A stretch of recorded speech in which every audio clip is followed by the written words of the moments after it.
So we'll start with coronavirus coverage. Nearly 2 years into the pandemic, the U.S. is seeing a record number of COVID cases. KCRA3's Ike Diaz is live in Washington now, and where President Biden is addressing concerns surrounding the Omicron variant. Good morning. Yeah, good morning, Teo and Deirdre. He is, and the president admits there's frustration surrounding the lack of availability of COVID-19 tests right now, but he still says that schools should remain open during all of this and is urging more people to get vaccinated and boosted. Please take advantage of what's available. President Biden says the coming weeks are going to be challenging as the nation grapples with the fast-moving Omicron variant. Hospitals are overwhelmed with the sheer number of new cases. Most of those who are hospitalized are unvaccinated.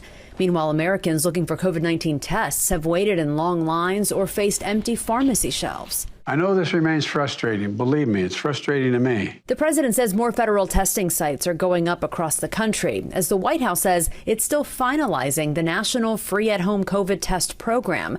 Manufacturers will start delivering those tests to the federal government later this month. When we have those deliveries in hand, we will put the website up, make it available so that people can order tests at that point in time. The administration also doubling its order of Pfizer's antiviral pill to 20 million doses. That treatment aimed at keeping high-risk COVID-19 patients from developing severe illness.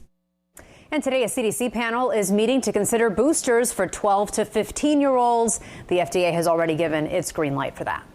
Is there any update on the CDC updating the guidance for asymptomatic cases, the stuff that came out last week to include a testing requirement? It's been really confusing for people. And this isn't going to help you much, Deirdre, but there is an update, but it's not an official update or a change to the guidance. I know. So you still quarantine for 5 days if you're asymptomatic and you test positive. You still don't have to test negative before leaving isolation. But now the CDC says it is a good idea to do that. So if you have an extra test at home, take it before leaving isolation. But if you don't have a test, you don't have to test. It still says, though, that they want you to take a test as soon as you get exposed to COVID, right, or if you start feeling symptoms. Sometimes when you discuss this with your friends or your family, you feel like you're discussing the rules of Candyland with a 4-year-old, you know? It's like 1,000. Right. And it turns out to be chutes and ladders. Exactly. You know what I mean? All right. Ike Diaz, live in Washington. Thank you. All right. Thank you. California seeing right now more infections than we have ever seen before. And we'll show you a graph now. This is the 7-day average case rate. This is since the pandemic began. More than 237,000 new cases were confirmed in the state on Monday. You can see the very latest spike mirroring what we saw this time last year. Now, this graph shows you the test positivity rate. We're at 20%.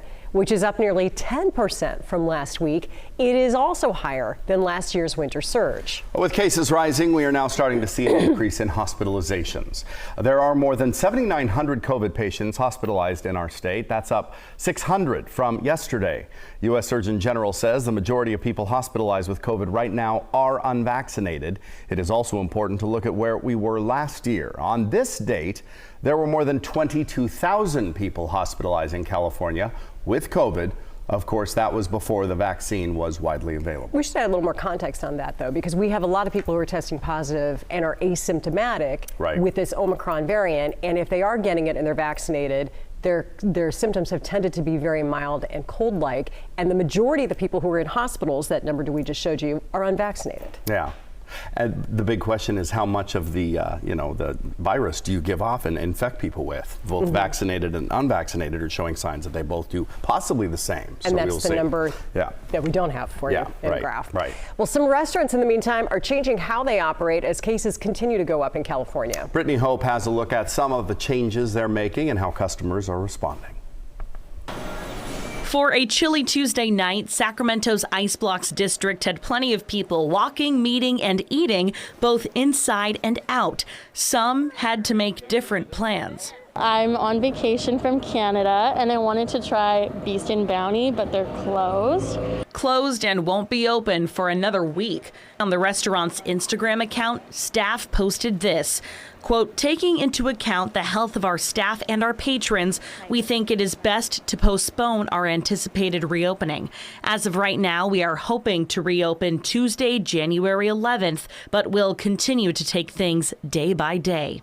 Other eateries are making changes too. In East Sacramento, Cannon posted this on its Facebook account. Quote, until further notice, we will only be accepting reservations on our covered, heated, and beautiful all-weather outdoor patio. We feel this decision is in the best interest of all. I don't think that certain restaurants have to do some precautions just because it's going to spread regardless. So keep wearing your mask, wash your hands, keep your distance away from other people.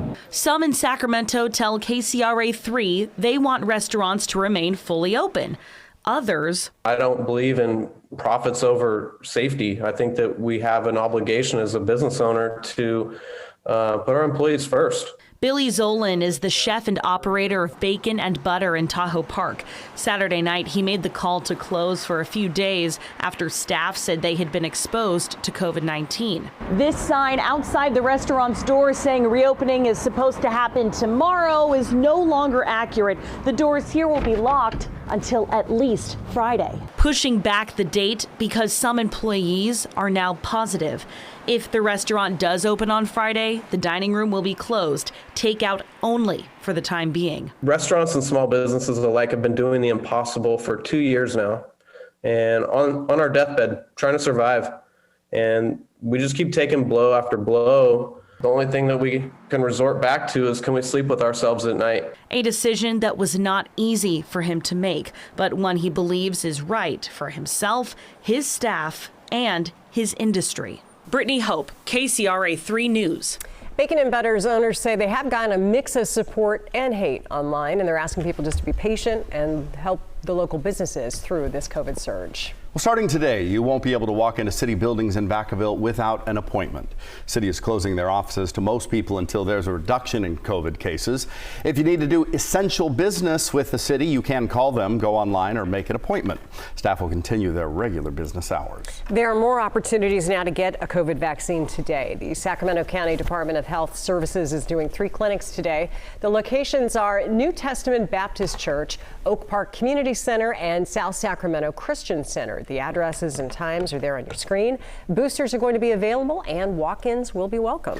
Taking a look now at the vaccination progress in the state, 71% of eligible Californians are fully vaccinated. That accounts for 26.8 million people. Another 3.1 million are partially vaccinated.